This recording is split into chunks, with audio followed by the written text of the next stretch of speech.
হ্যাঁ, এই যে দেখুন আমরা ভলি খেলার জন্য বাঁশ সিলাইতেছে আমাদের জাহিদ কাকু। অপর পারে ওর পিছনে আছে একটা ছোট ভাই আব্দুর রায়হান, সেও কিন্তু ভালো কাজ করতেছে। অপর পারে দেখুন আমি অনেক কষ্ট করে বাঁশটাকে গুজা দিছি।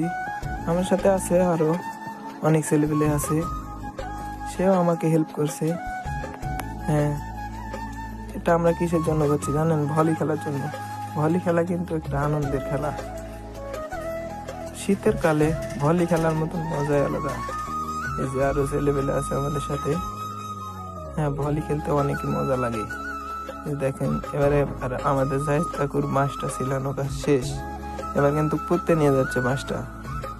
হ্যাঁ, বাঁশটা মাপ করে পুঁতবে, পোতা হয়ে গেলেই কাজ শেষ।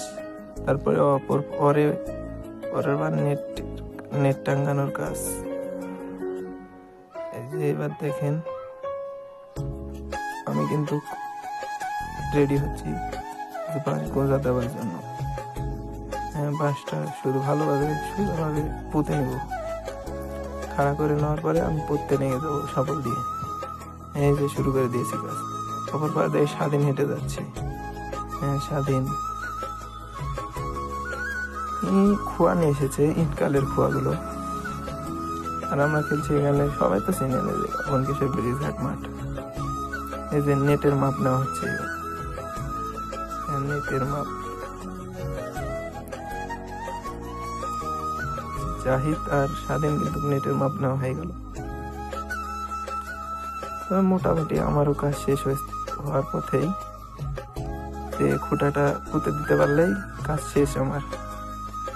যে খুঁটা পুঁতছি দেখুন, এই খুঁটাটা পুঁতে দিতে পারলেই কাজ শেষ। হয়ে গেছে, কাজ শেষ।